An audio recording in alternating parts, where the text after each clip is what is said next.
Vous avez toujours votre tracé qui est courbe là, avec les insectes qui suivent le tracé. Bon, ben on va faire en sorte qu'ils suivent vraiment le tracé, qu'ils tournent.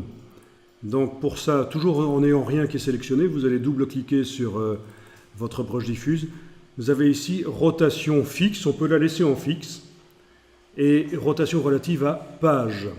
Mais si vous mettez rotation relative au tracé, vous allez voir que les insectes suivent le tracé.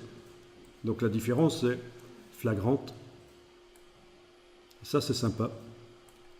On peut faire la même chose aussi dans Photoshop avec les broches Photoshop.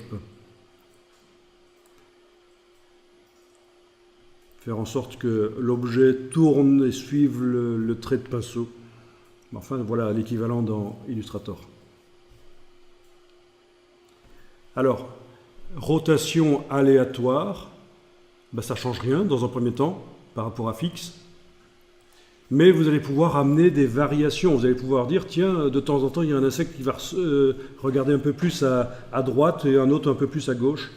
Donc, ça va amener un peu un côté naturel. Globalement, je fais en sorte qu'ils suivent quand même toujours le tracé, mais voilà, il y en a de temps en temps un qui regarde un peu plus à droite et un peu plus à gauche. Ça se règle avec les deux curseurs, là, rotation aléatoire.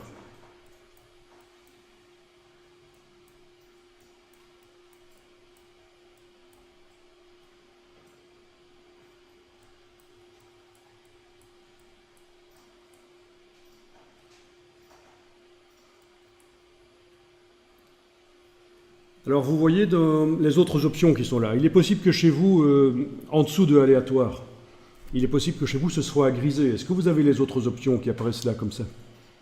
Elles sont grisées, vous les voyez mais c'est inaccessible. Pour qu'elles soient accessibles, il faut avoir installé un driver de tablette graphique.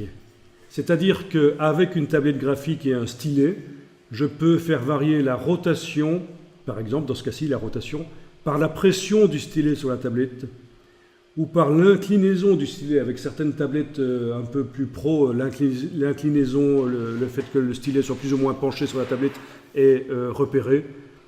Voilà. Mais donc, j'ai le driver installé, même si je n'ai pas la tablette connectée maintenant, mais il faut le savoir, c'est pour les tablettes graphiques. Vous connaissez les tablettes graphiques?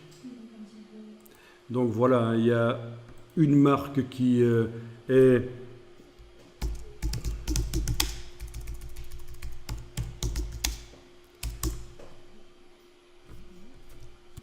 Voilà, il y a une marque qui est la référence.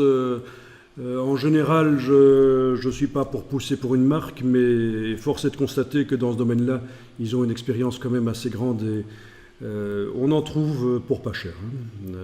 Sur eBay notamment, ebay.de aussi. eBay Allemagne, c'est intéressant pour les tablettes Wacom. Ah oui, les tablettes, parce qu'il y en a avec écran intégré, ce qu'on appelle les Cintiq. Et d'autres avec pas d'écran, donc on doit regarder l'écran de l'ordinateur pendant qu'on travaille sur la tablette. C'est une petite gymnastique, mais c'est facile à faire. C'est juste, il faut juste la placer bien devant l'écran et ça va. Mais c'est sûr que les Cintiq, il y en a. Ça se branche en USB, le stylet est sans fil, il y a un circuit électronique alimenté par le champ magnétique de la tablette. Et le stylet coûte très cher, quasiment le prix d'une tablette. Enfin, non, pas, ça dépend. Pour une tablette comme ça qui coûte 571, qui doit être, oui, ça doit être du reconditionné, ça. Le stylet vaut une centaine d'euros. Donc je le dis parce que les gens ne s'en rendent pas compte, sauf quand ils l'ont perdu et qu'ils doivent en racheter un. Ce n'est pas un bête bout de plastique.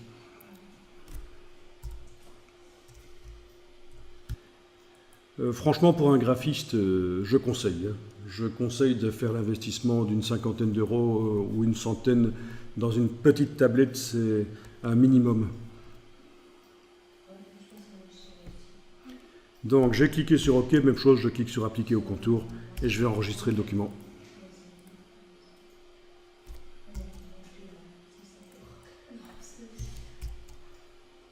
Commencez petit. Ça sert à rien, c'est comme quand on commence à apprendre le piano, on ne va pas acheter un piano à 5000 € tout de suite. Hein.